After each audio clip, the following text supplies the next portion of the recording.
Trae. Come on, it's the day with Trae. Trae, with Trae. With Trae. Come on, it's the day with Trae. Trae, with Trae. With Trae. Come on, it's the day with Trae. Pump it up, pump it up. Trae, Come on, come on. with Trae. Pump it up, pump it up. It's the day with This is the day to gain inspiration, to make a positive change in the nation. We're inviting you to partake in conversation, to raise your vibration. It's the day that we will all celebrate all of our peeps that make this thing elevate. Watch the negative fade away, cause it's the day with Trae.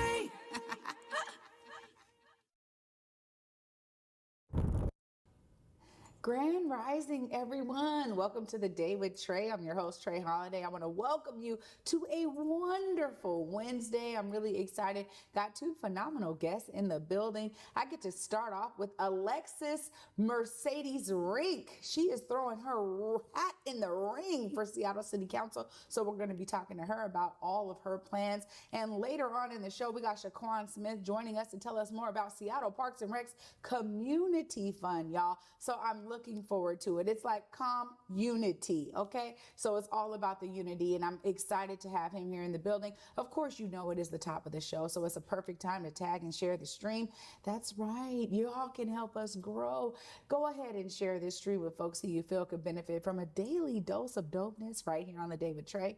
And, you know, if you can't watch our TV show, hey, no fretting. We have you covered. You can listen to us anywhere you find your favorite podcast. Just search Converge Media Network and The Day with Trae. You'll find me on whichever platform is your favorite. Well, you know, when I have someone who's looking forward to a political career, I got to ask some tough questions. So up next, we got Alexis Mercedes Rinck in the building. We're going to be talking about her candidacy for Seattle City Council. Hi, welcome, Alexis. Hello, thank you for having me on Day with Trae. Yeah, thank you for being here. Now, this is serious because, you know, Seattle City Council has been through a lot of different things, just now getting some Black representation. My first question is, you know, how do you foresee pouring into Black communities specifically? Tell us more. Absolutely. So, of course, you know, this is the start of my campaign. I'm just starting to come out. I think I'm maybe a week in, which is crazy. And part of that, you know, rolling into, you know, Converge Media, because Black media matters. And I want that to be really centering, how do we provide wealth building opportunities for Black community, given historical harms, especially in this city. So we got a lot coming up this year. We have, you know, a comprehensive plan, which I know is a bit of an abstract concept to many, but really it's going to shape the way our city grows and changes over the next 20 years. So how do we build a plan that is allowing for increased housing opportunities and pairing that also with wealth building opportunities? So looking at programs such as like Black home ownership that are happening around the city, how do we enhance that? How do we continue to support Black businesses through enrichment in arts and culture? And then how do we also confront some really serious public health crises that are happening on our doorsteps? Yeah, this is important, but you know, also too, it's like, it's one of those things where in order for folks to vote for you, they really got to get to know you. What are some of those strategies that you're using to connect with community in your district? Absolutely. So I just spent, you know, I spend my weekends in farmers markets, but also just been reaching through my networks. I've spent a lot of my career working in human services and community organizing as well before that. And so reaching out and just talking to folks to see, like, where are folks naturally coming together? Whether it be to talk about the issues or just to be in community with one another, because connection, especially during these times, is so important. And with that, I've learned about a lot of other community spaces that I'll be hoping to connect with. And so Central District's public safety, community safety meetings is one key space that I'm really hoping to engage and learn from in the coming weeks, as well as connecting with, you know, other spaces that folks are coming together to have fun in too. And so that's really going to be a big focus. And with that, you know, rolling in and bringing my own lived experience and identities as well. You know, a little bit of just about me and why I'm coming into this race. You know, I'm a renter, I'm a transit rider. I used to be a waitress in this city, actually right next to the Seattle Space Needle. And now I'm running for Seattle City Council because I've spent my professional career working in human services and public health. And I know from that work, as well as my own lived experience and seeing my parents' interactions with systems of harm and systems of care, there's some really important services that could be on the chopping block in the coming year. And I want to be a voice to make sure that doesn't happen. Yeah. Well, I always think about, you know, our folks in city council, those who are the leaders, as being those who have to take the collective voice of the people to city council. And I think that's so important because sometimes you have an agenda, but if it doesn't meet the needs of community, what's the point, right? And so, like, leadership has to actually be one that's like embedded in community. And I think it's sometimes a tough call. I want to understand how you plan to maybe deal with some of those barriers that exist when you're thinking about satisfying the needs of donors versus the needs of community, because sometimes the two are not always aligned. Tell us more about how you plan to kind of, you know, deal with some of those concepts that happen to exist when you're running for a public office. Absolutely. I love this question so much because I think Seattle leads in this way because we have the Democracy Voucher Program, which is critical. And I'm such a believer in it because I've worked in campaign finance reform, because I believe elected representatives should be representative of the people. They should not be representative of corporate interests and funded by corporations. And so Seattle's unique because we have this program where every Seattle voter gets two $25 vouchers to give to a candidate of their choice. And that is a way we can create more fair elections. And so as a part of that process, I think at this point, everybody should have received their vouchers in the mail. And I've talked to people since. They've said, oh no, I think I accidentally recycled those. And I said, it's all right. You can get a voucher replacement form. It's available online. You can still have that money. That money is yours to give however you want. And so being a democracy voucher candidate in this race, you know, I've just been excited to educate about it because it's something unique to this city. And it's something that was voter approved in 2015, so it's been around for a while. But there's still a lot we can do with it and educate about this because it is something unique in our elections. Yeah. But so being a democracy voucher candidate, I think will really keep me beholden to the people. And then broadly, just working in human services and how I've done planning work. When I was a planning director, I was also head of equitable engagement. I know how important it is for community to be centered in those conversations, because oftentimes how government administrators or policymakers may think about the issue is so far removed from how the issue is actually experienced. And I've championed that in my work, and I want to continue to champion that on City Council. Yeah, it's important. And I really appreciate the voucher program. I think there's something really unique and special about it. And I realize too, at the same time, money sometimes wins the day. I mean, in recent history, we've had amazing candidates who had like, you know, streams of support through the voucher program. And it didn't necessarily mean that then they were able to win the day. And that's something that I think kind of hit me hard when we experienced that the first time. And I went, oh man, like that's the voice, this is like the voice of the people. And so it's really important to do that and to connect. But also as a city council, you know, candidate, you know, some of this is how you reconcile two different frames of thought. You know, how do you reconcile with those who maybe think that, you know, there's other issues that are not always in alignment? How do you bring them in so that they understand that you can also be a great representative for them? Yeah, I love that question because, you know, on Seattle City Council, you're representing a lot. Especially with this race, it's citywide. So it's different than running a district-specific position where sometimes the issues are so concrete.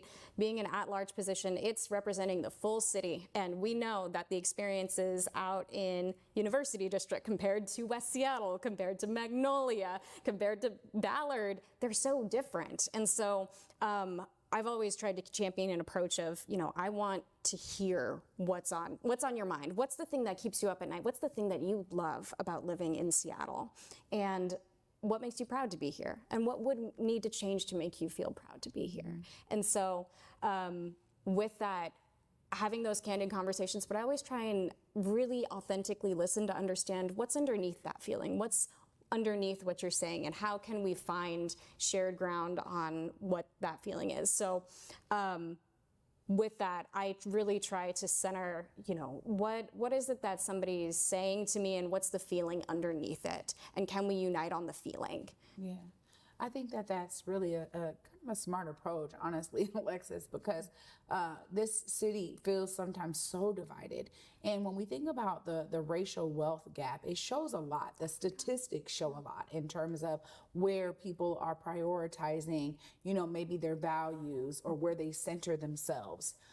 We have some folks who are just like, we need more police because we need to police the streets because of drugs and homelessness and those who are unhoused. And then you have others who say, but there's also all these conditions that led to this. And so it's sometimes for me, just looking kind of even from the outside, because I don't live in the Seattle city limits. So for me, sometimes I'm like, yeah, I mean, these issues are persistent, but having someone who understands kind of the genesis of, each one of these different groups out here that have different forms of thought is so important. When you think about your campaign, I mean, what kind of mark are you looking to make here, Alexis, so that people out there understand, why you're even running and why you want to bring something different, maybe that you're not seeing on city council? Absolutely. There's a lot of really big issues coming up, and I'm seeing a moment where not only do we have a comprehensive plan that's going to shape the future of where we can live, work, and play, especially given the fact that this city has a history of racist policymaking that has really made it such that, depending on, how much money you make, your physical ability, and your race, that has shaped where you can live, work, and play in this city. And so being able to be a voice in this campaign to try and champion and really advocate for a comprehensive plan that is really going to try and tackle that meaningfully, paired with that, having actual policies that are then funding and supporting that approach and giving power and money back into the hands of the people, especially those that have been excluded from wealth. And so with that, beyond the comprehensive plan, we also got a transportation levy coming up. And transportation equity is huge. It's huge. And I'm somebody who doesn't have a car, and I love it personally, but having a robust transportation system that is reliable and can get you from point A to point B safely is huge in terms of being able to also put money back into people's pockets. Owning a car can be expensive. And I know my choice to not own a car has been rooted in wanting to save money, and also, a personal choice to, try and cut my carbon emissions, but it can be really challenging. It's very hard to get from where I live in Central District to Ballard. That's a transfer bus ride downtown. That's a long way. And so we have, a transportation levy coming up, which will, again, shape what our future public transit options will look like. And we also have a moment where, unfortunately, some really critical pieces of legislation related to renter protections and minimum wage legislation seem to be under threat right now. And so being a voice in this campaign to say these protections are important, there was some really thoughtful legislation and partnering work done to partner and craft that legislation across the board. So how do we protect that and enhance that? How do we make Seattle a truly livable community for working families, for working people, and stand with making a community that's broadly affordable, accessible, safe, welcoming to everybody? Well, you're absolutely right here. And you mentioned safety. And that's just the last thing I really want to ask you, because unfortunately we are seeing a rise in gun violence. We're seeing young people feel that is the only option, right? To pick up a gun, to connect with other young folks and, go after certain people. I mean, we're seeing, this is like, it's kind of unprecedented for me, because we're seeing young people put their entire plans out on the internet, and yet they're still able to enact these plans and go after folks. And you see one person dying after another. And so when we think about safety, there's something that has to come from like a community rooted approach. Yes. But what are some of the ideas you have around, public safety? How do we disrupt this layer of gun violence that we're seeing in our city? Yeah, I feel this, thank you. I feel this really deeply, just given that, I was born to teenagers. I was raised by my grandparents, but I was born to teenagers who met through gang violence. My birth father's young Salvadoran teen went to prison for armed robbery. And so I feel this really deeply, knowing that, was prison what he needed as a teenager? Or did he need a community that actually supported him and got him in a feeling connected and feeling like he had another type of future ahead of him? And so it's hard to say in this moment. I suppose I'm saying I don't have all the answers, but what I do know is people, and young people especially, need to be invested in, supported in, and we have to figure out what are the appropriate responses for different folks. And so I think when I think of the web of community safety, there's so many different branches. We need to figure out what are those branches, whether it be like the community-rooted support, those upstream preventions, and then how do we also figure out a way to appropriately respond when violence has happened? And how do we support folks who have been traumatized and harmed in that experience to actually seek and feel justice? And then I hope goes without saying, but I definitely want to say it, we need to make sure there's accountability in our public safety processes, because there's a lot of historical harm and trauma there as well. And so I think an accountable public safety response is really important. Well, Alexis, thank you for coming and sharing, some insight into why you're throwing your hat in the ring for the citywide seat on the Seattle City Council. I really want, folks to have the opportunity, if they're looking to learn more, follow your campaign as you build, since you're just starting out. I'm excited that you came here and found value in what we're doing here on The Day with Trae. Just look right there in that camera. Let folks know how they continue to follow you and tap in. Thank you so much. Hi, everybody. So you can find out more about the campaign at alexisforseattle.com. There you can learn all about the policy platform, how to help this campaign qualify for democracy vouchers. We really want to be a people-powered campaign, and you can be a part of that. Thank you for your time. Thank you, Trae. Absolutely. Thank you for joining me today. Thank you. Y'all, this is really great because we're starting off on a great foundation, and now we get to continue because Seattle Parks and Rec has Shaquan Smith, who's coming up next. He's going to be telling us all about the community fund and how you can find a way to make sure that our parks are safe through this amazing fund opportunity. Stay tuned. Y'all don't want to miss this. You're watching The Day with Trae. What's up, Seattle, Rose City, Big Boise, Spokane, T-Town? I see you every weekend on Back to Besa. And of course, I'm bringing you stories from all over the PNW. You already know your girl's keeping it real everywhere I go. And of course, you can stream current episodes right now on the Fox Local app, available on your smart TV. You on my mind a lot, don't need no time watch. I don't know how I got you in my pocket spot. Yeah, that's babe, need you every day.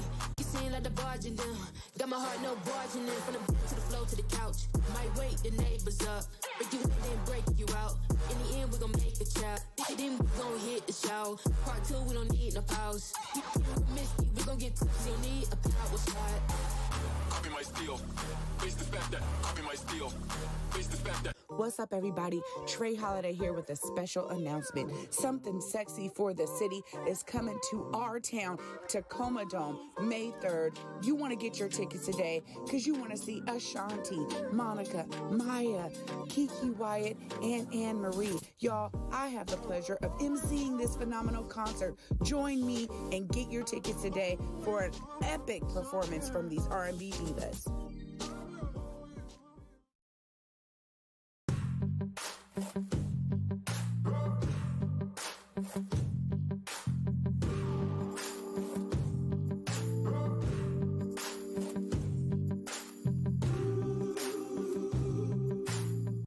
Welcome back, everyone, to The Day with Trae. I'm your host, Trae Holiday. Joining me right now is Shaquan Smith. What's up, Shaquan? Hello, Trae. Hey. Nice to be here. Yeah, thanks for coming through. Oh, thank you. Well, this is really exciting. Before we get into the community fund with Seattle Parks and Rec, I want to hear a bit about your background and what got you into, taking on a job there and understanding like this is the way that you can utilize your brilliance for good. Tell us about your background. Definitely. So actually, I'm not from Seattle. I'm from Flint, Michigan. That's where I grew up. My family's there and everything, but I've always been connected to doing community service work.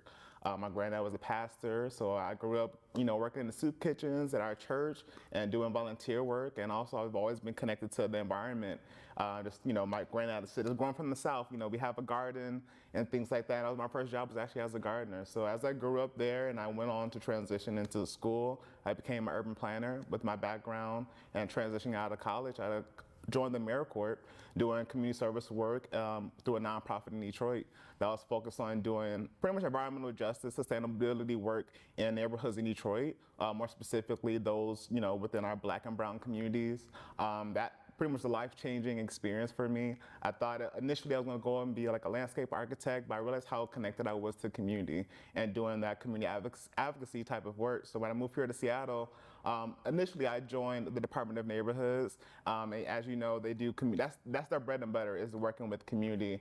And I saw an opportunity here at Parks to kind of do a lot of that, you know, still community work, but having more focus on the environment, and just being my background, you know, realizing that relationship between the built and natural environment, and having that kind of more exposed, and especially, like I said, to our Black and brown communities, because that's something that's not always readily of the mind, or something that may not come natural to a lot of folks. So I just wanted to put it out there and have a space and opportunity for it. Well, that sounds great, and what a robust background. I really appreciate talking to folks who took on kind of urban planning, urban studies. That was one of my degrees in college, and so, you know, coming into community work, I understood, like, hey, when I kind of took the time to travel the world and see how cities were built globally, and then bring that experience back. So I really get geeked out when we start talking about, you know, urban planning and really what that looks like, because there's a need to actually have a formidable design of how your city is going to grow and build. And I think now,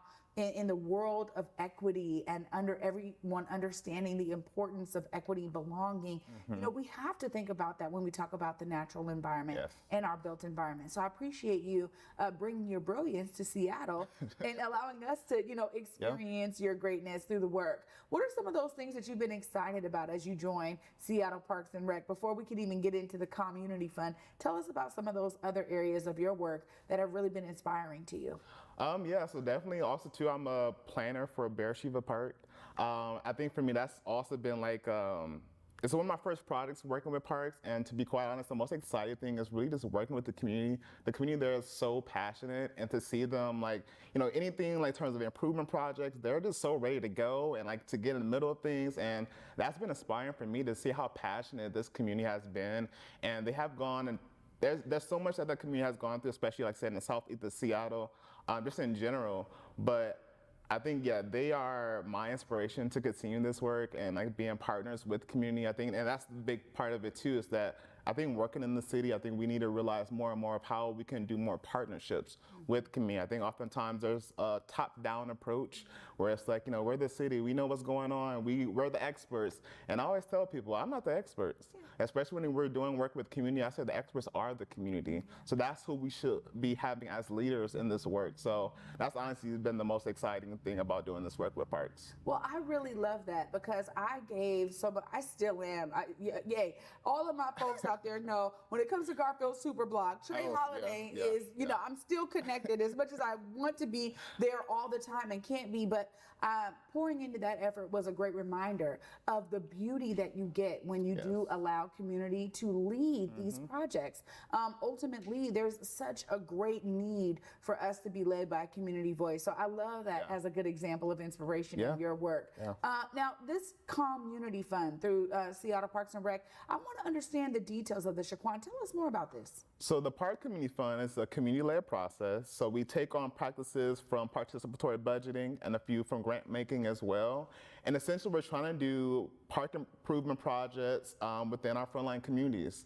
And our frontline communities, when we're saying that, we're talking about our Black and brown communities, we're talking about our indigenous and tribal communities. People may have experienced incarceration, homelessness and such, but basically these are communities that time and time again, they have experienced oppression, colonization, basically have had a history of disinvestment by the city or just by society in general. And we want to make sure they're a priority for the work that we do. And oftentimes, these communities are called marginalized or disadvantaged. And although that may be the case, the way we say frontline communities more specifically is because just being a Black man here, you know, it's not encouraging sometimes to hear like you're a part of a marginalized community.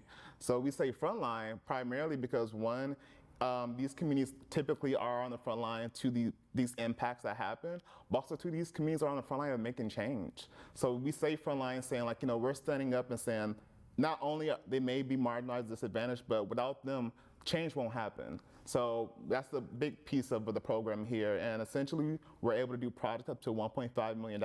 They're capital improvement projects. So basically anything more so involving around the physical aspect. So we can do things within parks, our community centers, teen life centers, pool facilities. As long as it's on Seattle Parks and Recreation property, we can do a project on there.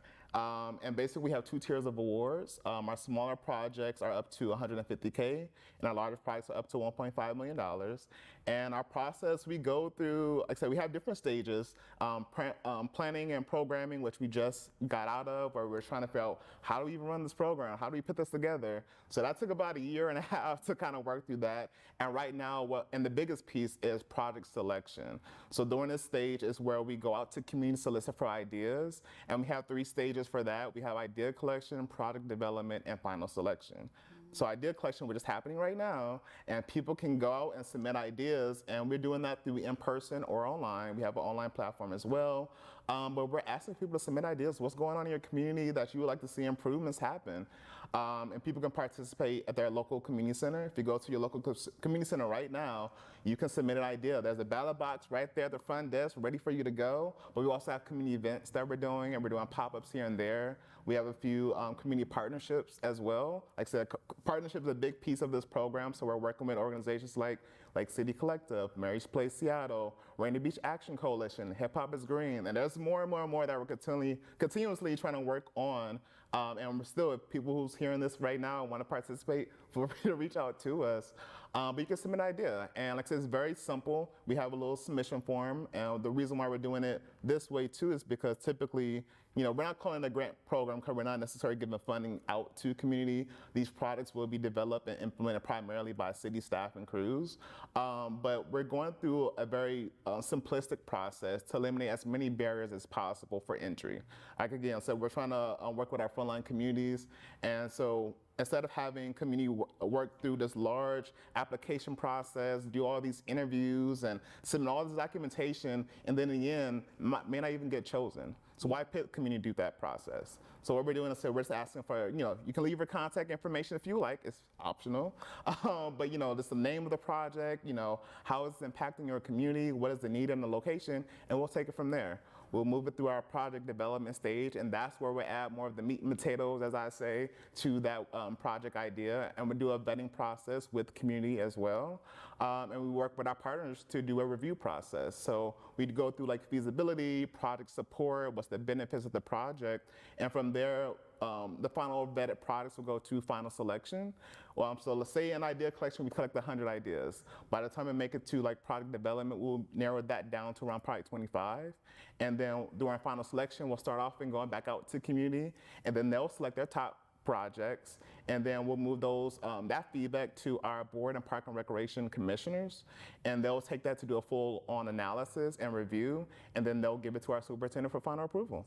Well, this is important, Shaquan. And that you just laid out the entire process, so thank you for that. Yeah. Because I think it's important for people to understand the ins and outs of Yes. these kinds of opportunities, Yep. right? I mean, you hear from 150,000 in the small realm to up to 1.5 million. So people start going, okay, is this recurring funding? Is this one-time funding? What does this look like? And so those are so many questions that came to mind, but really in terms of the continued support, because if you only are able to fund 5 projects, maybe 25 get to the final, you're only really able to fund like 5. Yeah. People want to know how big this pot is and is it recurring? Just give us the details on that. Yeah, so at the moment, we have currently planned around $5.2 million for this work, for this first cycle. So overall, we have what's been allocated through our Seattle Park District funding, cycle 2, is around $14.8 million up to 2028. So that's what's been planned so far to support this program. So right now, we're calling this like our pilot cycle. This is our first time doing it.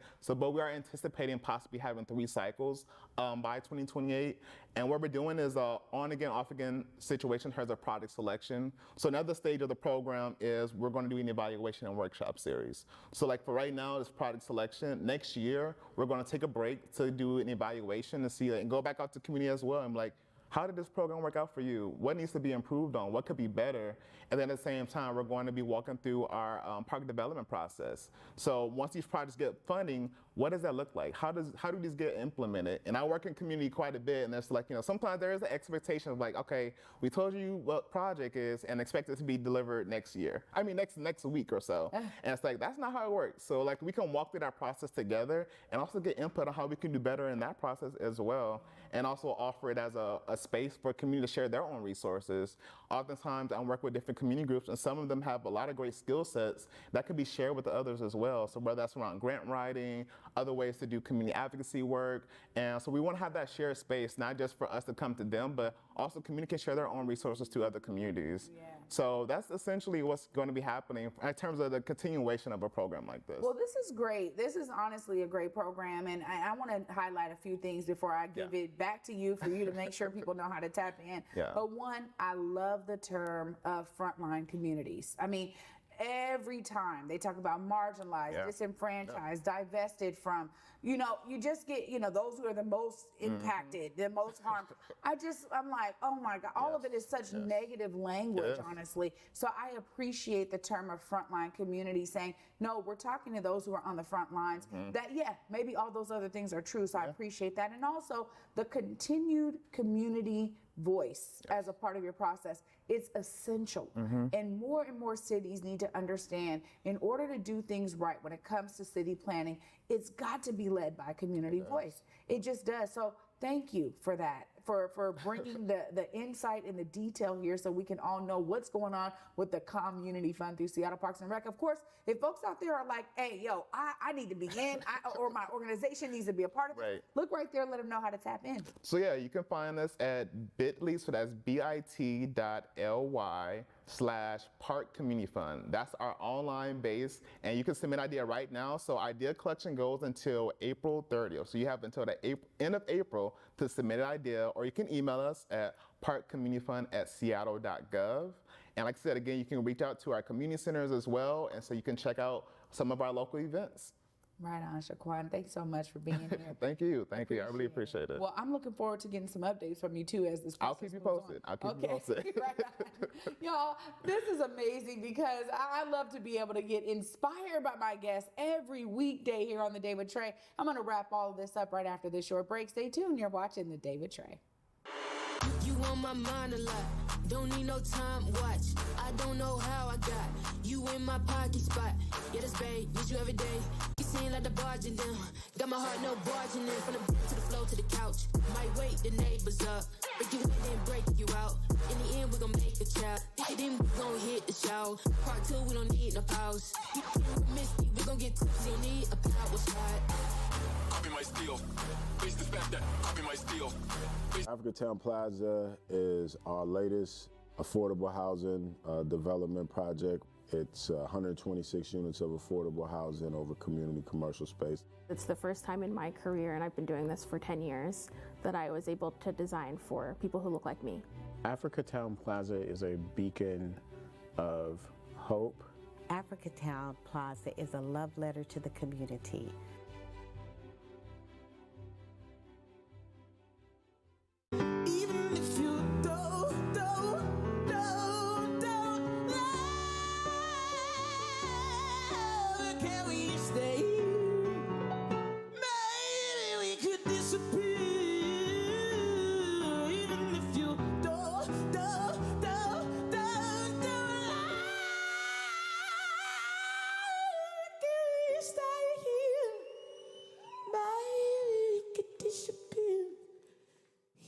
Welcome back, everyone, to The Day with Trae. I'm your host, Trae Holiday. What a great, amazing episode today, y'all, on this wonderful Wednesday. I want to thank my guest for being here, Miss Alexis Mercedes Rinck. You know, y'all, she said it, hey, you know where to find her. Make sure you stay on it. If you're trying to be like, yo, how are you going to represent my interests? Now is the time, as she's just starting her campaign for this citywide seat with Seattle City Council. And a huge shout out to Shaquan Smith for joining us today, telling us more about Seattle Parks and Rec's Community Fund. Now, this is somewhere where you get to tap in for both of these folks here today that have shared and poured in to The Day with Trae. They're both giving you opportunities to tap in. Far too often we have a lot of complaints, whether it is with our parks or with those who are supposed to be leading in the city council. You know, at the end of the day, you know, folks need to be guided by your experiences, your voice, and your expertise, because honestly, that's how we make our city better. So I want to thank them for joining. I also want to thank you for watching. You know, I want you to be inspired, because when you're inspired, maybe you do something about it. Maybe you tap in a great way. These were two amazing opportunities for you to tap in and make sure your voice is heard. Thanks so much for watching, y'all. For me, until tomorrow at 11 a.m. Peace.